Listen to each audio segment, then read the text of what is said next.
Today's markup will further our efforts to lower health care costs for all Americans and safeguard our communities. It builds off our most recent hearing that examined several policy proposals to increase price transparency across the health sector and builds on President Trump's initiatives to bring more transparency to our health system.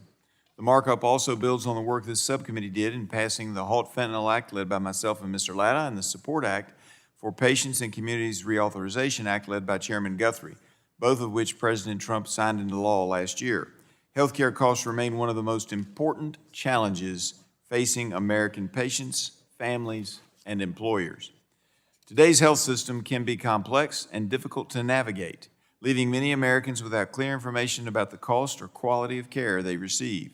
Patients are often asked to make important decisions without clear information about what the costs are that they might face, whether a provider is in-network, out-of-network, or what alternative treatment options might be available. Even those who carefully plan medical expenses can be surprised by bills that arrive weeks or months after receiving care. The current lack of transparency leaves patients in the dark and limits their ability to make informed care decisions. At a time when consolidation among insurers and providers continues to reduce competition and drive up prices, transparency serves as a potential solution to empower consumer choice, improve healthcare outcomes, and ultimately lower costs. That is why we need to continue to move these critical bills across the finish line. Understand, we know there is more work that needs to be done to refine many of these bills between the subcommittee action today and the full committee markup.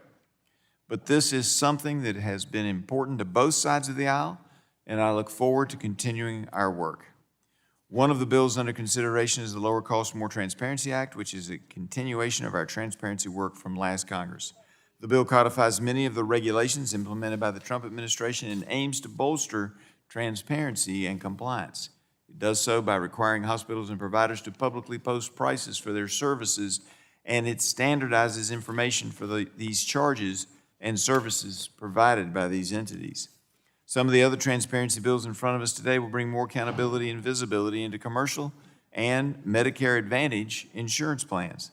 Several relate to prior authorization so individuals can see the percentage of health claims approved or denied in a plan year.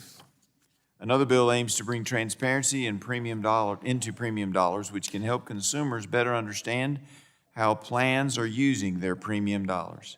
The medical loss ratio, or MLR, was created under the so-called Affordable Care Act, and it is the percentage of premium dollars spent by an insurance company on medical care outside of administrative costs or profits.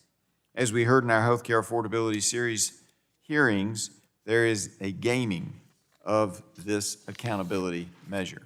Incorporating increased transparency into plans and premiums helps provide clarity as to where premium dollars are being spent by insurance companies and how much of it is actually going toward beneficiary care.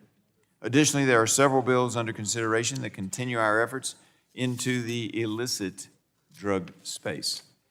One of the bills is the Combating Illicit Xylazine Act, which would classify xylazine as a Schedule III under Controlled Substances Act, while also protecting its legitimate use in large animal veterinary medicine.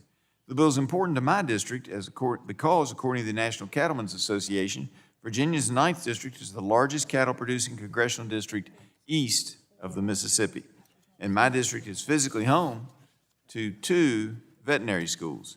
Another important bill before us is Tyler's Law, which requires the Department of Health and Human Services, or HHS, to study and issue guidance on whether hospitals should implement fentanyl testing in routine emergency department drug screens.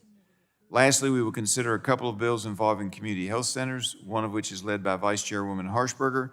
That bill would allow for some community health center funding to be used for nutrition education and chronic disease prevention initiatives. I look forward to continuing our work on these policies and advancing them to the full committee.